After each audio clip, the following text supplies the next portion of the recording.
Bienvenue dans notre rendez-vous hebdomadaire avec l'actualité du football camerounais et africain. Bonjour à toutes et à tous et merci de votre fidélité. Comme toujours, nous allons explorer les performances de nos sélections, vibrer avec les clubs locaux et scruter les exploits de nos talents à l'international. C'est parti pour une nouvelle immersion passionnante dans le monde du football made in Boa. Nous ouvrons donc cette émission avec l'actualité brûlante des sélections nationales. Les Lions indomptables se préparent à un double choc amical contre les Super Falcons du Nigeria. Contrairement aux premières annonces, la Fédération nigériane de football a confirmé que la première rencontre se jouera le 31 mai 2025 au stade Raymond Stade d'Ikene, tandis que la seconde est fixée au 3 juin au stade MCO d'Abiola d'Abiekuta. Une double confrontation attendue, pleine de promesses et d'intensité. Chez les messieurs, les Lions indomptables croiseront le fait avec l'Ouganda le 16 juin à Marrakech dans une rencontre amicale. L'information a été révélée par Paul Pout, sélectionneur de la sélection ougandaise. Une belle occasion pour le Cameroun de tester ses forces avant les échéances officielles. Direction les stades camerounais où la 24e journée de l'Elite One a tenu toutes ses promesses.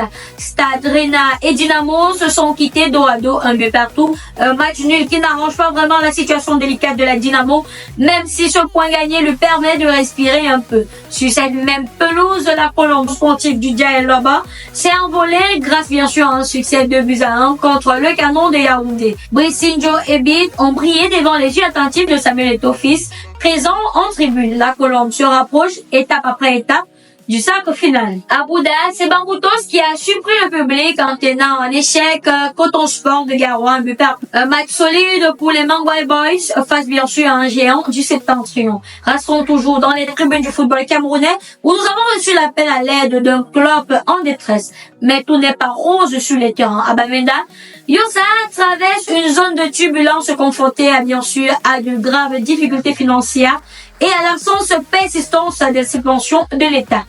Le club a vu ses joueurs cesser les entraînements en signe de protestation. La direction, malgré de nombreuses démarches auprès bien sûr de la Fédération camerounaise de football et du ministère des Sports, peine à obtenir des réponses. Heureusement, des échanges engageants avec les instances ont permis une reprise progressive des entraînements. La situation reste fragile, mais l'espoir renaît.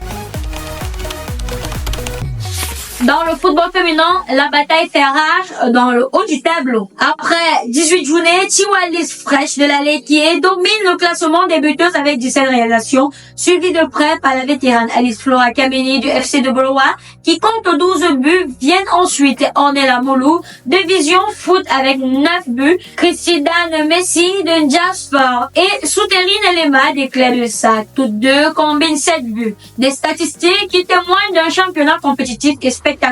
Malheureusement, dans la région de l'Ouest, le football féminin est en crise. De 16 clubs engagés la saison dernière, seuls 5 sont encore en lice cette saison. Plusieurs formations telles que Sims Lady, le Fleuron ou encore Oumi ont été suspendues par la Ligue régionale pour diverses raisons administratives. Une réforme s'impose de toute urgence pour sauver ce pan vital du sport féminin camerounais. Place à présent à la Coupe du Cameroun qui débute ses tours préliminaires dans plusieurs régions. Dans la région du littoral, le tirage a accouché de 17 affiches prometteuses.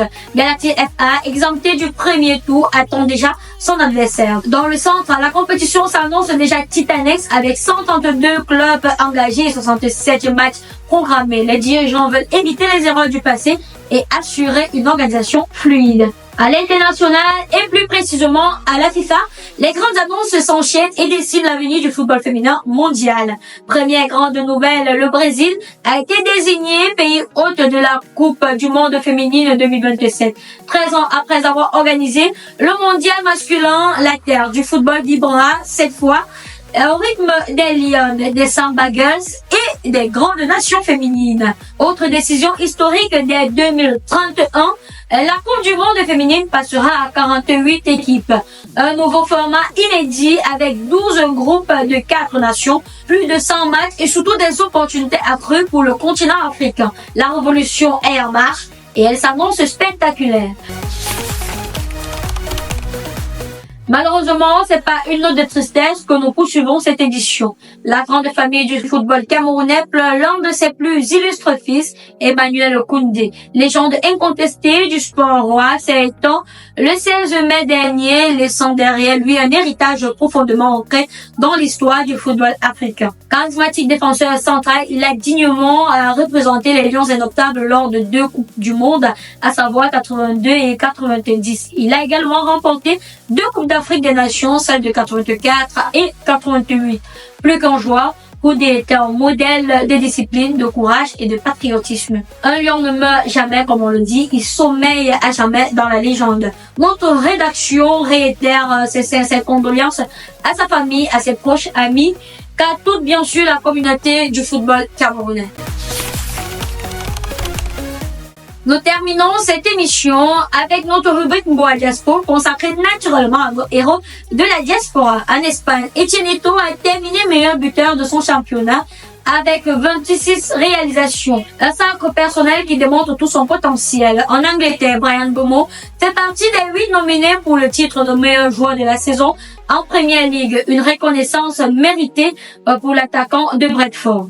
En Coupe de la CAF, Chemalon et Lionel Ateba, joueurs de Simba SC, ont connu une soirée difficile samedi dernier face bien sûr à la RS Berkane, défaite 2-0 au match aller. Il faudra bien sûr une véritable remontada à Zanzibar pour inverser la tendance.